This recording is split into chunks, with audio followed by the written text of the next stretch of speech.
문재인 대통령의 핵심 지지층은 이른바 콘크리트 지지층이 아니고 다이아몬드 지지층입니다. 문재인 대통령 지지율이 견고한 이유 다들 궁금하실 텐데 호남 40대 화이트 칼라입니다. 이들이 똘똘 뭉치니까 역대 대통령과 다르다는 것이거든요. 내년에 레임덕이 오느냐 안 오느냐 저는 이건 달려있다. 네, 부동산 어느 정도까지 갈 거다. 이 이슈가 언제까지 갈 거다. 부동산이 서울시장을 결정한다. 여러분 안녕하십니까. 시사저널 TV입니다. 오늘은 배종찬 인사이트K 연구소장 모시고 최근에 여론 흐름 격변하고 있습니다. 이거 좀 알아보는 시간 가질까 합니다. 먼저 문재인 대통령의 지지율 관련해서 긍정평가, 부정평가가 있는데 부정평가가 지난해 조국 사태 이후에 상당히 높아졌다. 이런 보도가 나왔습니다. 이 문제, 문재인 대통령 지지율과 관련된 배종찬 소장의 분석 한번 들어보도록 하겠습니다. 배 소장님 반갑습니다. 안녕하십니까. 대통령 지지율이 어쨌든 전체적으로 보면 역대 대통령 집권 4년차 비교해 봤을 때 높은 편이잖아요. 근데 네. 최근 들어도 어쨌거나 이게 부정평가가 상당히 높다, 높아졌다라는 부분은 집권 여당 여권으로서는 반가운 소식은 아닐 것 같습니다. 네, 원인이 뭘까? 원인이 뭘까? 문재인 대통령 그래도 역대 대통령과 비교를 하면 임기 4년 차임에도 불구하고 긍정평가 40%대 중반 정도. 네. 이건 상당히 높은 상당히 지지율입니다. 높은 편이죠. 그러니까 예. 역대 대통령 보면은 임기 4년 차에 지지율이 떨어질 때 보면 그냥 떨어지는 게 아닙니다. 지지율이 이렇게 떨어졌거든요. 급전직하. 급전직하죠.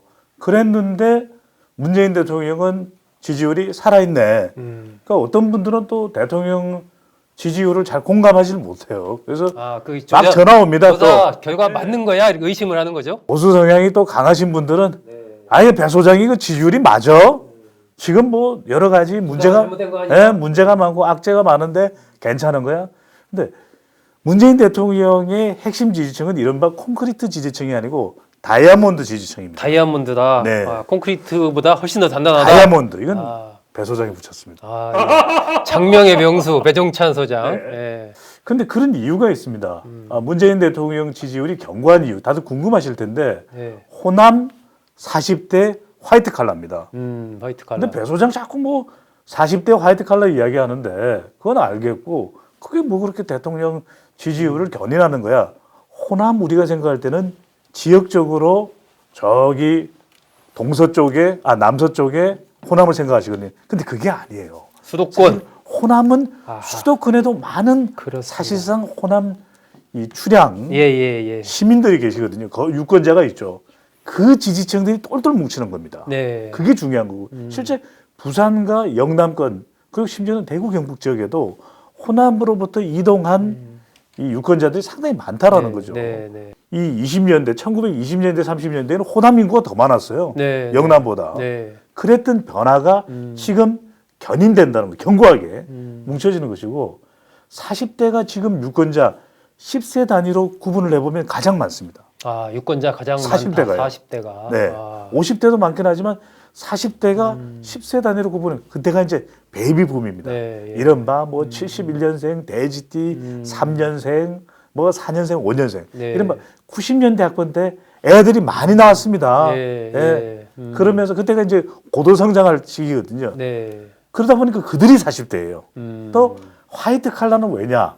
화이트 칼라가 말 그대로 이 90년대, 80년대 운동을 좀 했던 그들이 바로 직장에 들어가서 이제 사무직입니다. 네. 그러다 보니까 숫자가 제일 많아요. 예. 이들이 똘똘 뭉치니까 대통령이 지금 지지율이 임기 4년 차인데도 불구하고 불구하고는 말씀을 드리는 이유는 역대 대통령과 다르다는 것이거든요. 네. 그렇게 해서 대통령의 지지율이 견고한데 그러다 보니까 긍정과 부정이 별 차이가 없습니다.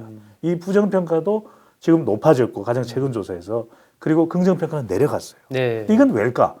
대통령의 지지율을 구성하고 있는 것은 경북공입니다. 경북공. 네. 경은 뭡니까? 경제, 북한, 공공개혁, 이 공약입니다. 네. 그러니까 지금 대통령의 공약은 검찰개혁이죠. 그러니까 경제 관련해서는 지금 부동산 문제입니다. 또 북한 이슈는 지금 잘 안 풀리고 있죠. 네. 그 다음에 공약은 검찰 개혁인데 추미애 장관과 윤석열 총장 충돌. 근데 네. 두 사람을 임명한 사람이 누굽니까? 문재인 대통령인데 계속 긍정과 부정이 비슷하게 박스권을 형성하다가 지금 경제 부동산입니다. 네. 서울 중심으로 해서 지지층이 이탈해요. 네. 별로 안 부정평가 좋죠. 높아집니다. 네. 그리고 이 공약 검찰 개혁이죠. 네. 추미애 장관, 윤석열 총장 계속 충돌합니다. 음. 저는 법무부 장관의 부하가 아닙니다. 이런 정치를 하고 있어요. 이런 대결 구도가 계속 너무 오래 이어집니다. 가고 있죠. 예. 네. 그러다 보면 이건 이제 대통령 국정 수행에 부담이 됩니다. 음. 연말 되면 조금 더 평가가 이게 꼼꼼해집니다. 아. 이게 연말 효과와 연초 현상이 있습니다. 아하. 그러니까 연초에는 좀 더 기대감을 반영하는 반면에 네. 연말의 경우에는 이 평가를 하게 되거든요. 그리고 또 검찰 개혁이 진전이 되죠. 그러다 보니까 이낙연 대표까지도 밀어붙여 이런 네, 이야기를 하는 네. 이유는 바로 이제 검찰 개혁이 안 될 경우에는 지금 이낙연 대표, 문재인 대통령 그리고 당 이렇게 한 몸이 돼 있는데 이낙연 대표에까지 영향을 줄 수밖에 없거든요. 네. 그래서 지금 문재인 대통령이 박스권으로 계속 가는데 이른바 일직선 되는 현상이 나타난다. 아하. 문재인 대통령. 그런데 이 일직선이 흐트러질 때는 그것은 바로 경북공에서의 변화거든요. 네. 그래서 지금 많은 분들은 궁금하실 거예요. 내년에 레임덕이 오느냐 안 오느냐. 저는 이건 북한에 달려 있다. 북한에 달려 예. 있다. 북한 북한이 변수가 좌우한다. 바이든 시대에 굉장히 충돌 양상으로 나타날 경우에 어떤 것을 북한이 선택하느냐에 따라서는 경북공 중에서 북한 변수가 또 마이너스가 돼버리거든요. 네, 네. 이렇게 되면 대통령의 레임덕에 또는 계속해서 지지층을 견인해 갈 수 있느냐. 그러니까 40% 되냐 30% 되냐는 물론 경제와 검찰 개혁도 중요하지만 결정적으로 중도층이 에이 이제는 이탈할 수밖에 없네. 또는 중도층이 보기에도 그래도 이 어려운 이 남북 관계 또 북미 관계가 꼬여 있는 상황에서도 문재인 대통령이 잘 풀어가네. 네. 이런 평가가 내년 문 대통령의 레임덕이냐 아니냐 이게 결정적인 영향을 줄 것으로 보입니다. 아, 세대별로 보면 최근에 문재인 대통령 지지율이 조금 빠지는 세대가 50대와 20대 그리고 이제 과거에 보면 여성층에서 대통령 지지율이 좀 높았는데 여성층 이렇게 좀 빠지고 있습니다. 그러니까 이게 뭐 일시적인 어떤 등락이라고 볼 수도 있는 거고 문 대통령 지지율 이른바 콘크리트 다이아몬드 지지율에 약간 변화가 올 수 있다.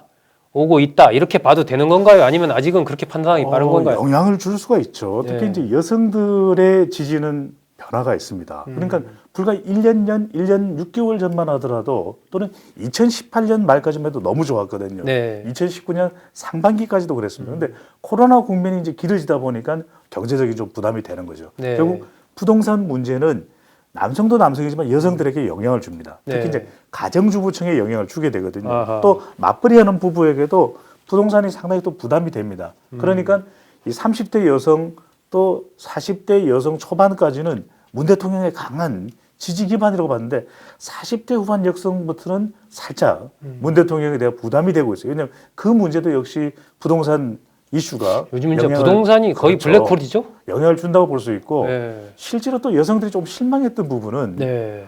나라를 만들어 가야죠 이렇게 했던 것이 이게 이제 문재인 대통령이었는데 네. 실제 내년에 우리가 무려 800억 원이 넘는 돈을 들여서 이제 보궐선거를 치르게 됩니다. 네. 여기가 이제 부산과 서울이에요. 어쨌거나 저쨌거나 간에 이렇게 보궐선거를 치를 수밖에 없는 상황이 성비위 의혹입니다. 네. 좀 더 이런 부분에 대해서 강한 면모를 보여왔던 것이 문재인 대통령이고 심지어는 2015년에 기책 사유가 당에 있을 경우에 후보에게 있을 경우에는 후보를 내지 않는다라고 이야기했던 그런 걸 철석같이 믿어왔던 것이 특히 여성이거든요. 그래서 네. 이른바 페미니스트 대통령이라고 불리던 것이 문재인 대통령인데 이제 시간이 지나면서 워낙 기대치가 높았거든요. 네. 그러니까 주로 이제 이미 인지도가 높고 잘 알려져 있는 그런 여성 정치인뿐만 아니라 여성들 리더십을 더 많이 발굴해 줄 것을 사실 기대해 왔는데 네. 그런 부분에 조금 아쉬움이 있는 겁니다. 아하. 그런 만큼 이게 뭐 결정적으로 문 대통령을 지지하던 여성들이 다 떠나갔다. 이렇게 보기는 어렵지만 네. 네. 우리가 2019년 말까지 기대했던 문 대통령이 상당히 많은 기대를 했었거든요. 지금 여러 가지 그 민심 흐름 보면은 가장 안 좋은 것이 역시 이제 부동산 음. 관련된 부분인 것 같은데 배 소장께서는 이 부동산 관련된 민심의 어떤 악화 이런 현상이 내년에 뭐 선거도 있고 한데 어느 정도까지 갈 거다, 이 이슈가 언제까지 갈 거다라는 관점에서 본다면 어떻게 봐야 될까요?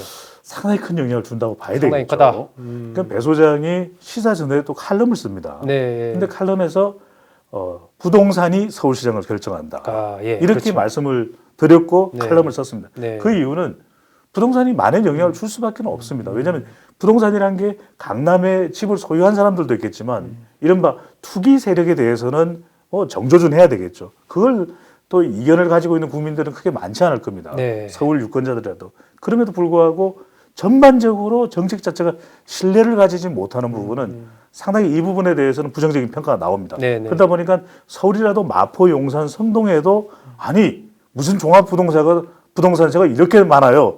이렇게 이야기가 되다 보니까 수백만 원 단위에서 내년이면 이제 뭐 1,000만 원이 넘는 재산세를 내야 되는 경우 상당히 부담이 될 수밖에 없습니다. 물론 부동산 가격이 뭐 10억 가까이 올랐던 곳에서는 그만큼 대가를 또 지불해야 되는 것이 정당하다라고 이야기를 할 수 있겠지만 이러다 보니까 30대들은 연끌을 통해서 집을 장만했는데 재산세가 너무 높다. 심지어는 이제는 갭 투자도 못한다. 이런 부담이 되는 것이거든요.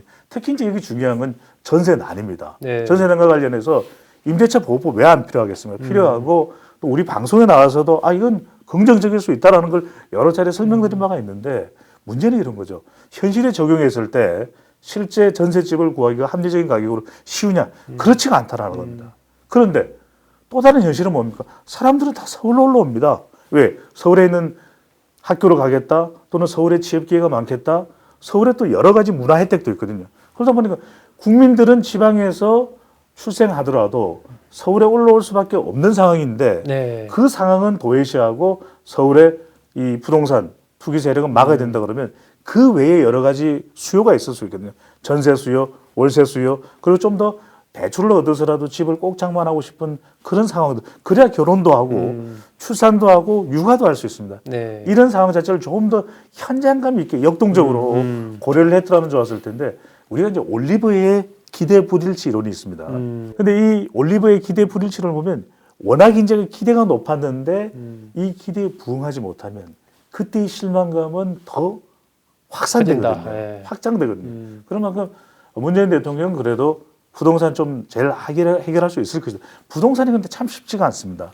왜 쉽지가 않으면 소국장님도 잘 아실 텐데 우리 시사저널을 쭉 이렇게 보시면 우리 십몇 년 전에 시사저널을 보시더라도 그때도 부동산 문제예요. 네. 5년 전에도 부동산 문제입니다. 20년 전에도 그랬습니다. 그럼요. 그러니까 부동산이라는 건 세 가지 요소입니다. 하나는 위치입니다.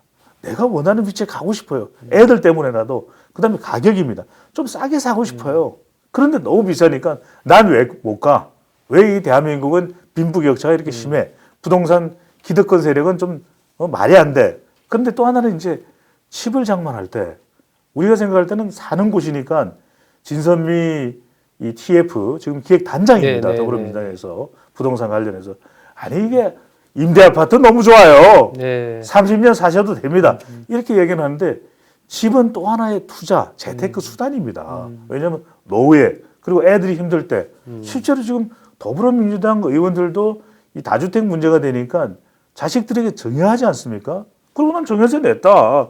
이렇게 이야기한다는 것은 그런 여유를 가지고 있는 사람마저도 부럽고 왜 나에게는 그런 기회가 오지 않느냐 분노하게 되거든요. 그러다 보니까 부동산 이슈는 많이 기대를 했습니다. 문재인 대통령은 이 문제를 해결하겠지. 노무현 대통령 때도 어려웠어요. 제가 해결합니다 했는데 해결이 안 됐단 말이에요.